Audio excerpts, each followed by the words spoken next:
Kembali lagi di Cerita Cinta Channel. Jangan lupa like, comment, and subscribe ya. Terima kasih. Dan ketika harinya telah tiba, semua orang sibuk menyiapkan penampilan masing-masing. Di sini kebanyakan tamu dari keluarga besar Zidane dan teman-temannya Zidane semasa kuliah. Kemeriahan suasana ballroom hotel disulap lebih mirip seperti aula besar yang sangat cantik dengan dekorasi sesuai keinginan Anna dan Zidane dengan konsep pernikahan modern. Dengan nuansa didominasi putih, sederhana tapi tetap mewah dan elegan. Suasana juga sudah mulai ramai. Tak lupa pengiring musik dari band kenamaan turut serta memeriahkan acara perhelatan keluarga Nicholas. Hampir 1 jam sudah, Anna dan Zidane sibuk berdiri dengan senyum yang tak pernah luntur, menyambut satu persatu tamu undangan yang mengular di atas panggung untuk memberikan selamat kepada kedua mempelai. Tapi yang membuat Anna sedikit kesal, bahkan sampai detik ini, mereka masih mode silent bak bisu keduanya, definisi dari ngilu yang sesungguhnya. Tapi tentu saja Anna harus tetap tersenyum dengan senyuman yang paling manis tentunya. Tibalah giliran teman-teman kuliah Anna, dan berita ini tak ayal cukup menghebohkan kelas mereka sebab pernikahan Anna yang terkesan mendadak. Bahkan sempat trending topik di grup kelas mereka. Mulai dari yang takjub, senang, iri, bahkan terang-terangan memberi tanda garis keras, pagar, pacaran halal setelah menikah. Akhirnya cewek gua move on juga, celetuk Tommy tiba-tiba ketika sampai di atas panggung pengantin. Anna hanya meringis dalam hati, masih dengan senyuman terbaiknya. Makasih Tom sudah datang, gandengannya mana? Kok gak diajak? Lah kamu kan gandengan gue, boleh pinjem bentar gak bro? Ucap Tommy so akrab menepuk bahu Zidane. Anna mendelik, namun seketika Zidane hanya menanggapi dengan guyonan. Tom, udah gantian, jangan godain Anna mulu, ngantri nih, sarkas teman di sampingnya. Acara salaman masih berlanjut hingga seseorang yang datang ke atas panggung dengan wajah kepaksa senyum. Gak usah senyum-senyum sama mantan, gak usah sok cantik, bisik Zidane tiba-tiba.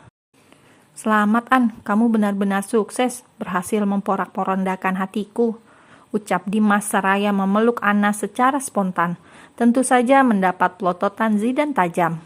Bahkan Zidane terlihat kesal dalam sepersekian detik. Pastikan lo jaga wanitaku dengan baik. Kalau tidak, gue akan mengambilnya darimu, ucap Dimas memandang Zidane lalu turun dari atas panggung.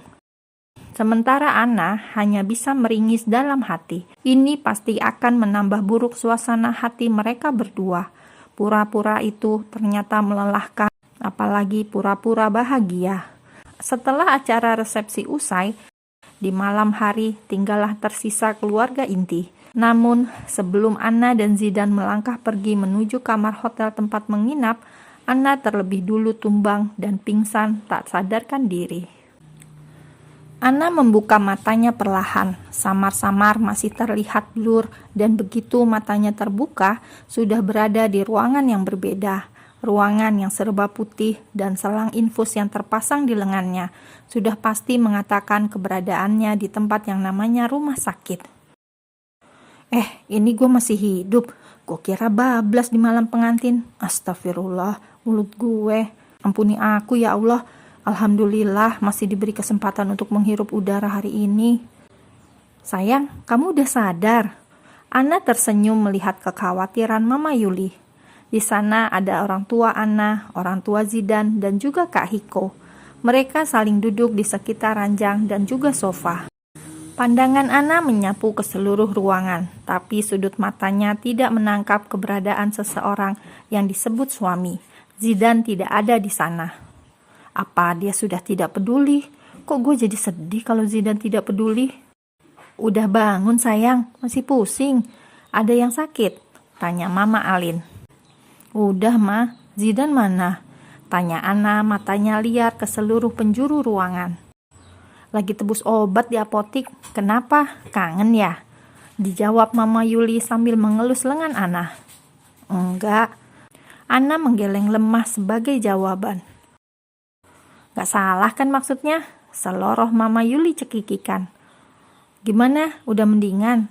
Masih udah enakan? Mama Alin mengambil duduk di tepi ranjang. Udah mendingan kok, Mah. Aku nggak apa-apa. Anna mengangguk dengan senyuman. Kata dokter, Anna kecapean dan sedikit stres. Faktor tekanan sekitar, ditambah seharian tidak makan, jadilah pingsan karena kelelahan. Tiba-tiba dari arah pintu, Zidan datang dengan membawa tas kresek berlogo makanan sehat. Mungkin makanan. Ini dia yang dicariin udah datang. Celetuk Mama Yuli begitu melihat Zidan menyembul dari balik pintu. Ada yang nyari aku, Mah, ujarnya pura-pura ambigu. Plak. Mama Alin spontan mendaratkan satu keplakan di punggung Zidan, disinyalir merupakan aksi protes yang terpendam. Kamu itu gimana sih? Sampai nggak ingetin Ana makan? Udah tahu mau resepsi, Ananya malah dibuat capek. Kenapa sih, Mah? Zidan meringis. Kamu tuh ya, sama istri sendiri nggak ada perhatian dan manis-manisnya. Sentak Mama Alin. Iyalah, kan bukan gula. Celetuk Zidan kemudian. Pelan, tapi masih terdengar orang di sekitar. Zidan, pekik Mama Alin kesal. Berisik, Mah, ini rumah sakit. Zidan menutup kedua telinganya dengan kedua tangannya. Astagfirullah, ngidam apa Mama dulu sampai ngelahirin anak gak pekaan kayak kamu? Mama Alin mengelus dada dramatis. Sakit loh, Mah, anak sendiri diginiin. Pah, ini loh, Mama jahat sama aku. Pak Dahlan hanya melirik sekilas, menggeleng dengan senyuman, melihat tingkah ibu dan anaknya. Anna tak kuasa menahan senyum demi melihat muka Zidan dengan bibir mengerucut yang menurutnya terlihat lucu. Mampus, kena omel Mama sendiri. Salah siapa jadi suami diemin istri? Kenapa senyum-senyum? Tanya Zidan menatapnya dengan wajah yang semakin dekat. Glek. Anjir, jantung gue menjauh. Dan kenapa tuh muka dideketin? Ada banyak orang, woi. Dan Mama Alin melirik tas kresek dan air mineral yang tersimpan di atas nakas. Mama mau ngapain? Tanya Zidan demi melihat mamanya yang melihat dirinya dan air mineral secara bergantian.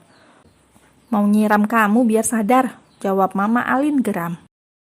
Mampus, gue jadi bulan-bulanan nyokap. Hehe, gak lucu, Mah. Masa pakai siram segala? Zidan masih sadar. Iya, raga kamu sadar, jiwa kamu enggak. Buset, nyokap gue kejam banget. Zidan menyeringai. Ia langsung mengambil langkah 1000, duduk di pinggir ranjang. Detik berikutnya, tangannya sudah mendarat sempurna di perut Anna sambil mengusapnya perlahan. Awas aja, Mah, nanti kalau Zidan punya anak, gak bakal Zidan kasih lihat, ucap Zidan santai sambil terus mengelus perut Anna yang masih rata. Hening. Anna melotot kaget. Ngomong apa sih nih bocah? Bikin jantungan aja. Itu tangan kurang ajar. Kenapa ngelus-ngelus perut gue terus? Semua orang yang berada di ruangan menatap horor kita berdua dengan rasa ingin tahu. Ngomong apa barusan? Jadi Anna hamil? Tanya Mama Yuli. Apaan sih? Ngintim aja belum. Gimana caranya bisa hamil? Wah, beneran Anna hamil. Mama bangga sama kamu, Dan. Cepet juga kamu kasih cucu ke kita. Papa benar-benar bangga. Papa yang sedari tadi asik mengobrol, ikut menimbrung antusias. Jadi, beneran ini kami mau punya cucu? Tanya nyokap berbinar. Mampus. Anna melirik Zidan yang sepertinya masih terlihat santai tanpa dosa. Anna belum lagi hamil sih, tapi masih proses. OTW maksudnya. Doain ya, semoga cepat isi. Zidan mengerling menatap Anna. Cepat isi gundulmu, dasar mesum. Loh, Anna kenapa diam aja? Tanya papa dan papa mertua secara bersamaan. Kompak bener. Iya Pah, Mah, jawab Anna spontan sambil senyum. Padahal hatinya udah gak karuan rasanya. Alhamdulillah, kalian gak nunda kehamilan. Anna dan Zidan tersentak kaget mendengar Mama dan Papa berucap penuh dengan semangat. Lebih semangat Dan bikinnya, sentak Papa sambil menepuk bahunya dan diangguki semua orang yang ada di sana. Siap, mantap. Zidan tersenyum lebar sambil mengangkat kedua jempolnya. Anna mendelik kesal dengan wajah yang merah padam, sementara Zidan hanya membalas dengan kekehan. Para orang tua meninggalkan Zidane dan Anna berdua di ruangan. Mereka mengobrol di luar. Anna masih terlihat kesal, namun Zidane sama sekali tidak mengindahkan tatapan Anna. Ia malah mendekatkan wajahnya dan berbisik. Bikin anak Sarah Anara sayang. Skakmat, Anna mati kutu. Mata Anna membulat sempurna, pipinya memanas seketika. Sial, mampus gue. Seringai Zidane, maksudnya apa coba? Awas aja kalau berani mesum.